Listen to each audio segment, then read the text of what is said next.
Bonjour à tous. Donc, merci de nous rejoindre dans cette matinée du 5 juillet. On va commencer tout doucement avec une phase de présentation et on va parler ce matin le lien de causalité entre la performance et l'engagement au sein des centres de contact. Pour ce faire, je suis accompagné aujourd'hui de Marielle Arnoux, qui est Product Owner des solutions d'engagement collaborateur chez Orange Business Services, et bien évidemment de Jonathan Madzinski, qui est expert des solutions d'engagement collaborateur chez notre partenaire de long terme, Nice. Bonjour. Bonjour. Alors, Marielle, en quelques mots, on va revenir un petit peu sur le contexte Covid. Est-ce que tu peux nous dire ce qui a changé, les changements d'habitude et de fonctionnement qu'on a pu observer au sein des centres de contact après la période du Covid? Alors, ce qui est certain, c'est que la pandémie a permis de mettre en évidence les limites des centres de contact à l'ancienne, en 100% présentiel. Alors, c'est évident que dans un contexte Covid, le travail à distance s'est largement généralisé. Et comme on pouvait s'y attendre, ça a durablement impacté les habitudes des agents en centre de contact, donc d'un point de vue pratique, organisationnel, mais aussi du point de vue de l'engagement. Et il faut bien comprendre que c'est une tendance de fond, parce que près de 54% des dirigeants de centres de contact ont déclaré que le fait de permettre le travail à distance deviendrait plus important pour eux depuis 2021 et bien au-delà, évidemment. Ok, donc effectivement, c'est bien une tendance de fond, on comprend bien ça.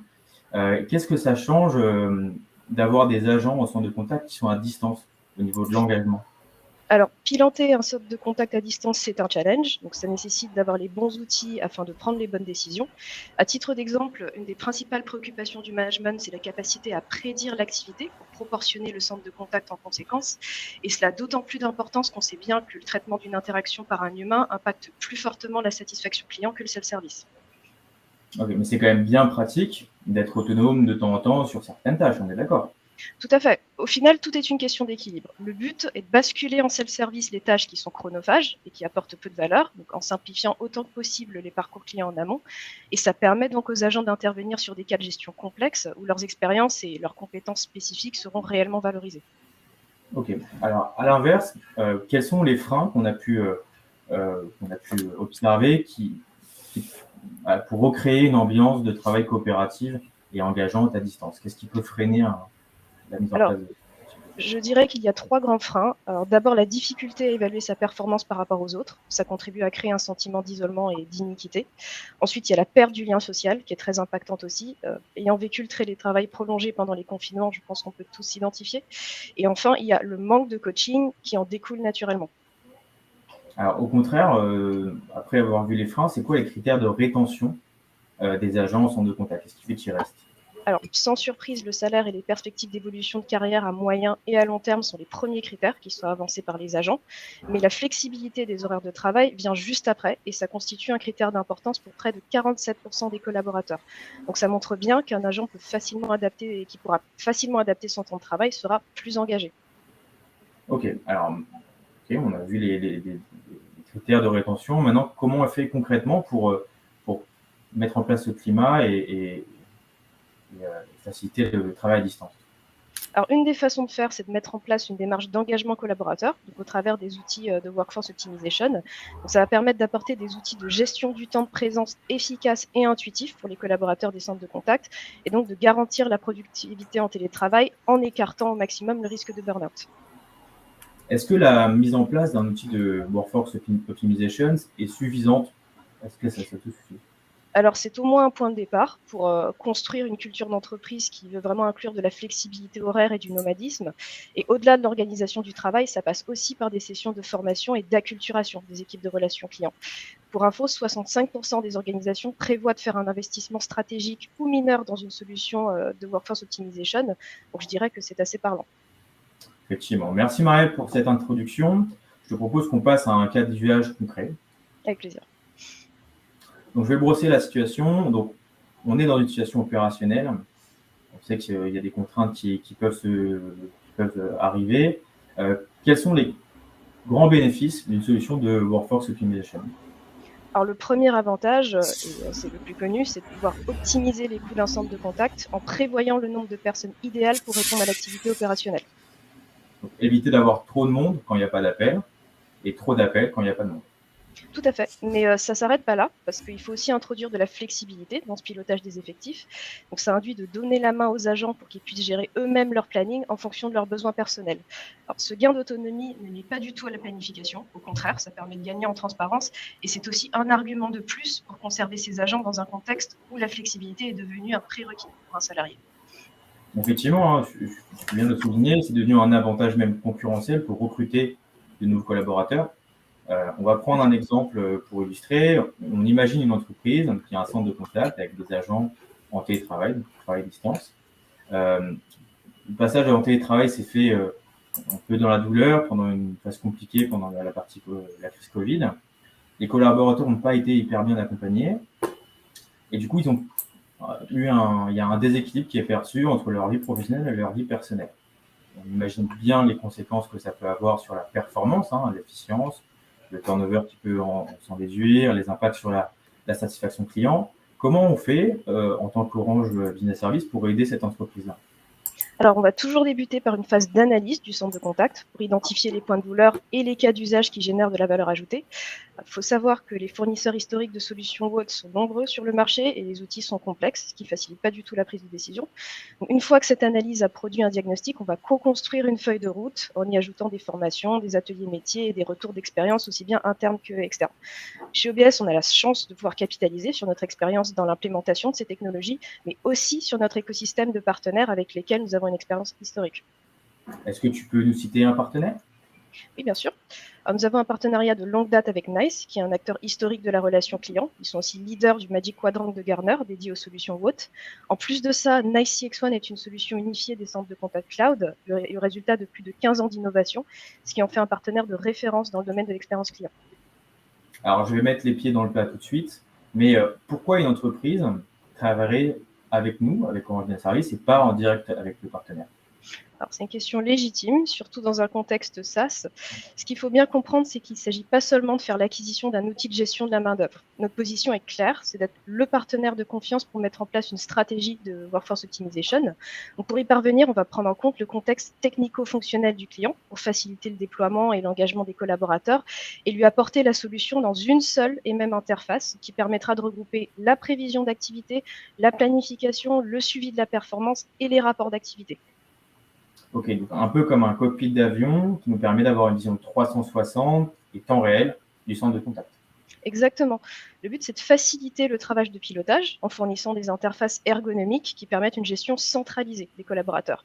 Et ça passe par la surveillance intrajournalière du centre de contact pour repérer les carences et faire des ajustements automatiques. À titre d'exemple, s'il y a un débordement inattendu dans la journée, sur un canal précis, mettons, eh bien, on compensera en activant une compétence d'astreinte, par exemple. Alors, ça doit aussi, je suppose, réduire le stress lié au management de la planification et des ressources.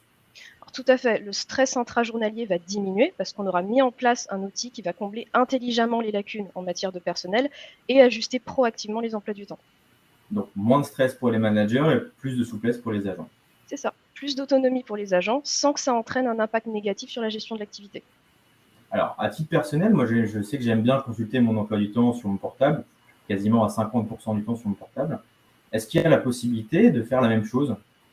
Oui, alors il y a une application mobile qui permet aux agents de consulter et d'ajuster leur emploi du temps.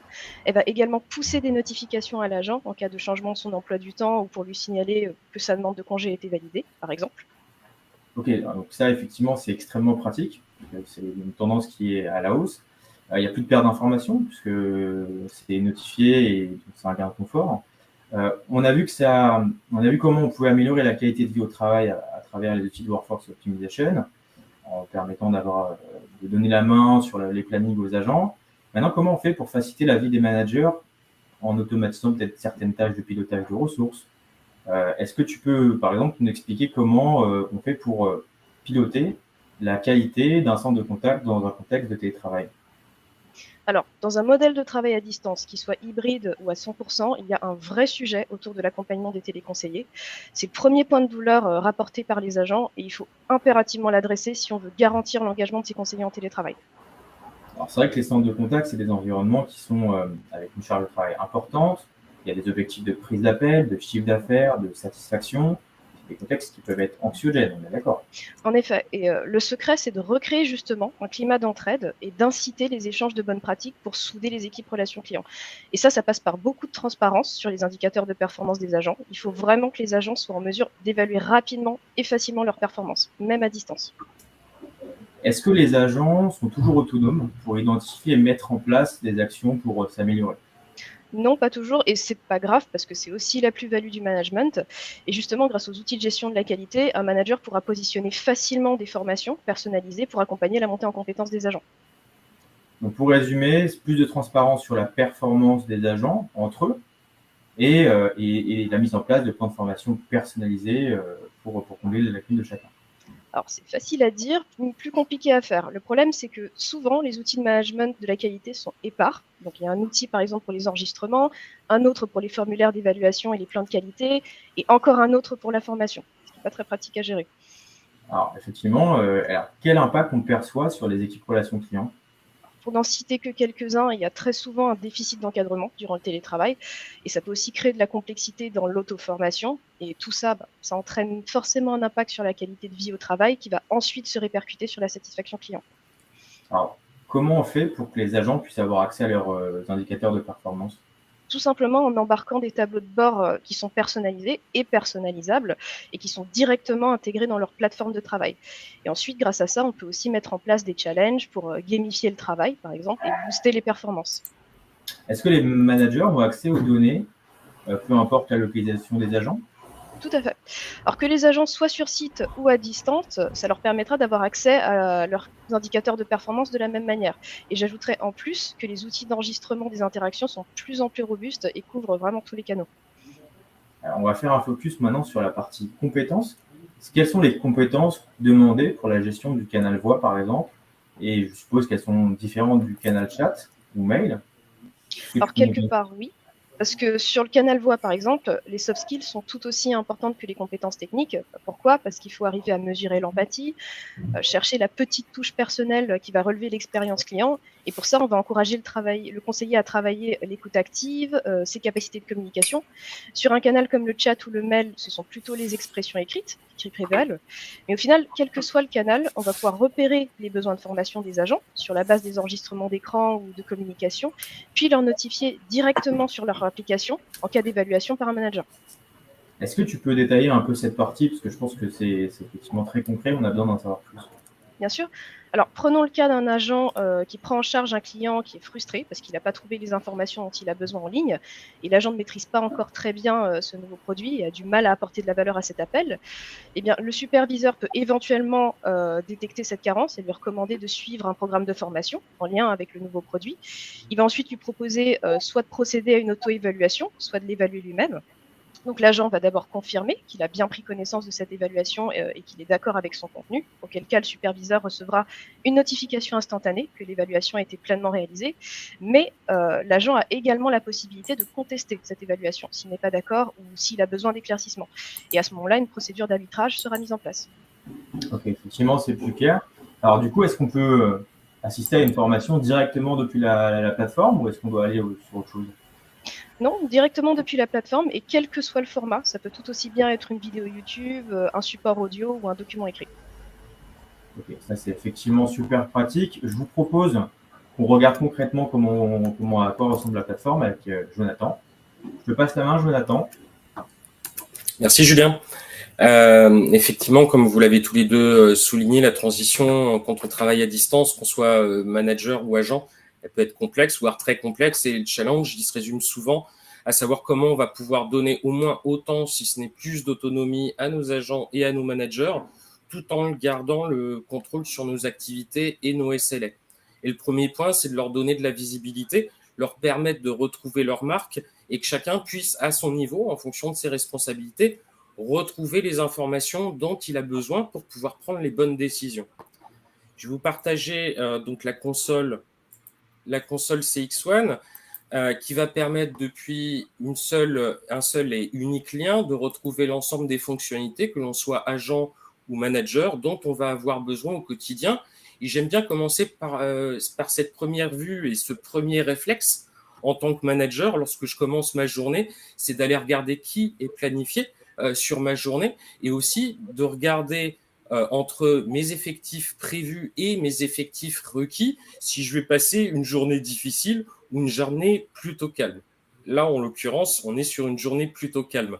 Mon deuxième réflexe aussi en tant que manager, que je sois d'ailleurs sur site ou à distance, c'est d'aller regarder l'état de l'activité en temps réel, si déjà l'activité se passe bien et si un agent peut avoir besoin de support, d'accompagnement, de par une durée d'interaction un petit peu trop longue ou une durée de traitement post-interaction elle-même un petit peu trop longue, et je vais pouvoir directement le contacter depuis cette même console pour pouvoir lui proposer mon soutien et mon assistance. Le deuxième point, le troisième point que j'aime bien regarder en tant que manager aussi, on parlait de planification, c'est l'adhérence en temps réel, c'est-à-dire quel est le décalage entre mes activités planifiées et l'état de connexion de mes agents, l'activité qu'ils ont pu avoir dans le courant de la journée, voir si on est toujours en phase avec l'ensemble des activités qui étaient prévues. Donc là, on voit qu'on a quelques écarts qui sont minimes et que tout le monde est bien connecté comme c'était prévu. Et je vais pouvoir regarder de manière consolidée la tendance de ma journée et pouvoir décider, si je le souhaite, si c'est le besoin, est-ce que c'est le bon moment ou pas pour déclencher une séance de coaching avec l'un de mes collaborateurs, peut-être pour déclencher une réunion d'équipe ou un rappel produit ou process.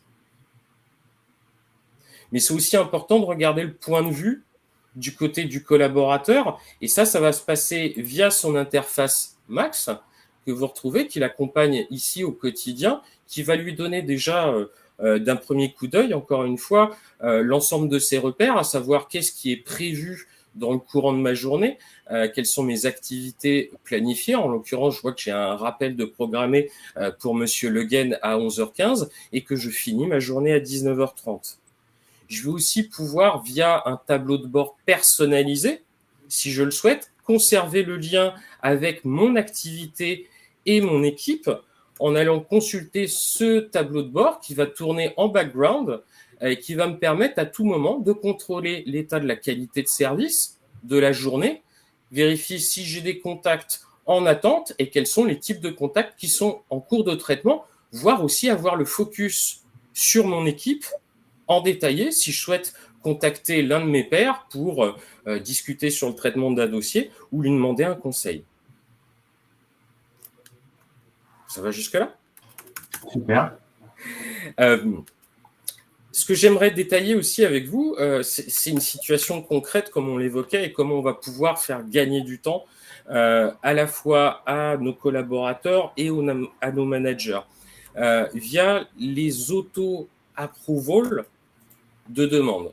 Donc, en l'occurrence, rappelez-vous le principe, et ça va faire partie du réflexe de tout manager lors d'une demande de modification de planning, d'aller vérifier la tendance de la journée, d'aller vérifier l'état des planifiés et des présents. Mais tout ça, on va pouvoir automatiser tout ce travail de vérification via ces règles d'auto-approval qui vont pouvoir être personnalisées en fonction des jours, mais aussi et surtout en fonction des types d'aménagement que je vais demander. Là, en l'occurrence, j'ai créé une règle spécifique pour la demande de RTT ou de congé payé qui va être liée à une condition d'effectif net et qui va être sélectionnée par jour de la semaine. Et c'est ce qui va me permettre aussi d'identifier les journées plus chaudes, comme le lundi, jour de démarrage de semaine, surtout lorsqu'on a un dimanche fermé, pour lesquels je vais placer des seuils différents, par exemple, que ceux fixés du mardi au vendredi, ou ceux très spécifiques du samedi, où on se retrouve souvent en situation d'effectif restreint ou plus modéré. Et pour chacun de mes quarts d'heure, je vais pouvoir fixer le seuil sur lequel je vais automatiquement approuver la demande, le seuil sur lequel je vais demander l'intervention, la validation d'un manager, ou le seuil sur lequel je vais automatiquement la refuser.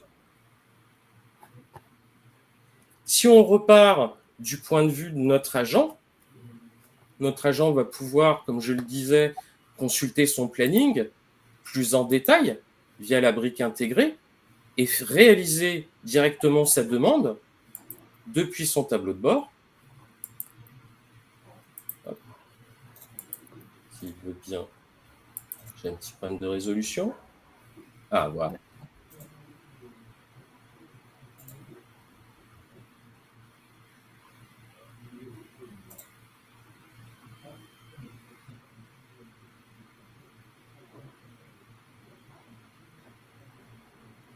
Voilà, donc j'ai le détail de mon activité. Je vais pouvoir sélectionner le code RTT, puisque je souhaiterais pouvoir, comme ça à l'air calme, en profiter pour prendre ma demi-journée. Je vais directement sélectionner les bons créneaux. En l'occurrence, on voit bien le contrôle sur le volume d'heures minimum que je dois prendre. On va pouvoir, en tant qu'administrateur, bien évidemment, sélectionner ces critères-là, que l'on souhaite des seuils à la demi-journée ou à la journée ou à l'horaire.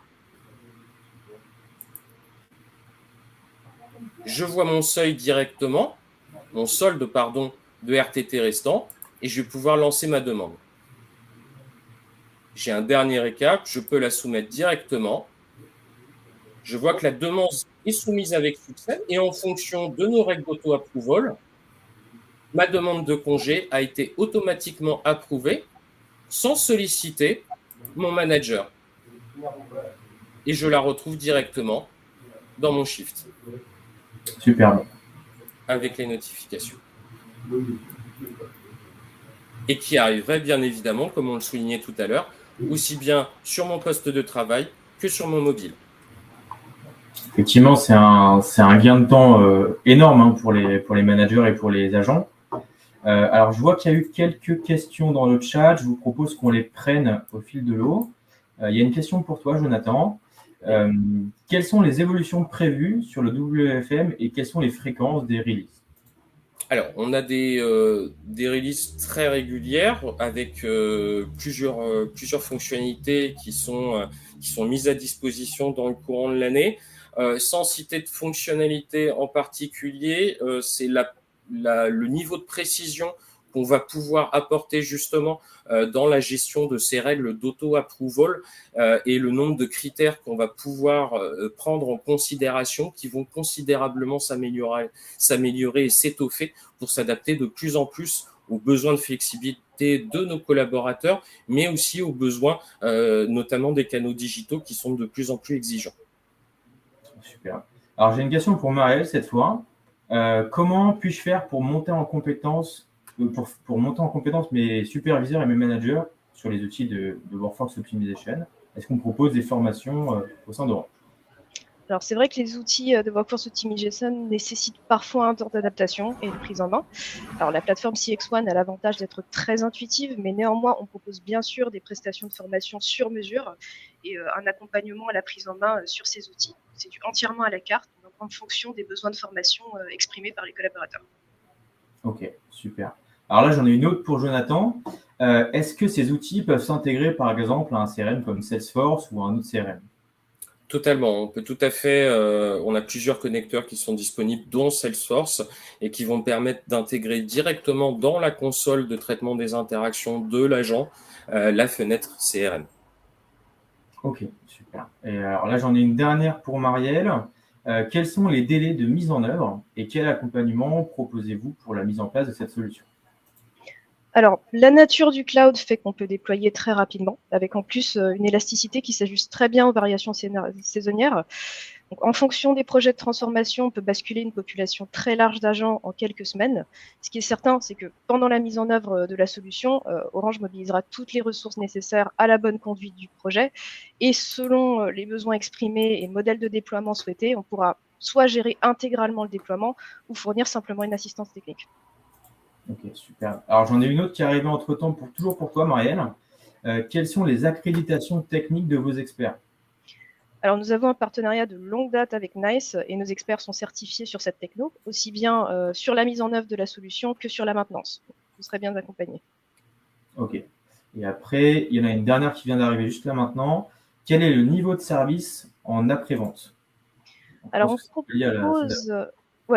on propose un accompagnement de bout en bout sur tout le projet de transformation et pendant toute la vie de la solution, aussi bien sur la partie support et maintenance de la solution que sur la gestion au changement, qui est tout aussi importante. Alors, un projet autour du WFO a vocation d'évoluer et nos responsables du changement seront donc là pour évaluer ce changement et impliquer ensuite les bons experts pour coordonner tout le processus jusqu'à son terme. Ok, super. Donc, on ne vous lâchera pas. Il y a effectivement un accompagnement de bout en bout. Donc, c'est bien de le rappeler.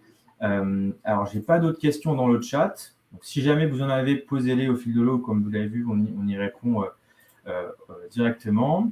J'en profite pour vous parler de relation client, qui est plus large. Vous avez le QR code que vous pouvez scanner juste là. Et donc, c'est un diagnostic qui se fait en 10 minutes, qui vous donne accès à une vision assez large de la maturité de votre relation client. Donc, je vous invite à le faire si jamais vous voulez vous positionner, savoir quels sont les projets que vous pouvez mettre en place rapidement et avoir quelques recommandations sur votre relation client en global. Alors, je regarde s'il y a encore des questions. J'en vois plus dans le chat. Non, j'en vois plus dans le chat.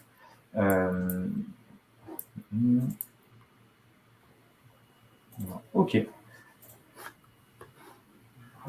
Profitez-en, si jamais vous en avez qui vous restent en suspens, on peut les traiter directement. Sinon, on va finir un peu en avance. Vous aurez un peu le temps de prendre un petit café avant de débuter votre journée.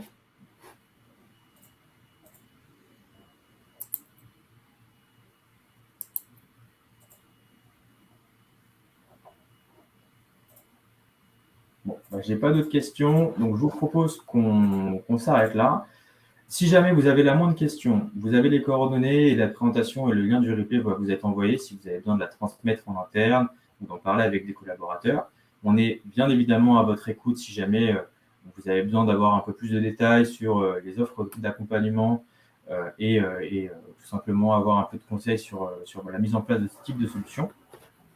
Donc, n'hésitez pas à nous contacter et je vous remercie bien évidemment d'avoir assisté à cette présentation ce matin. Merci beaucoup. Merci, bonne journée. Bonne journée à tous.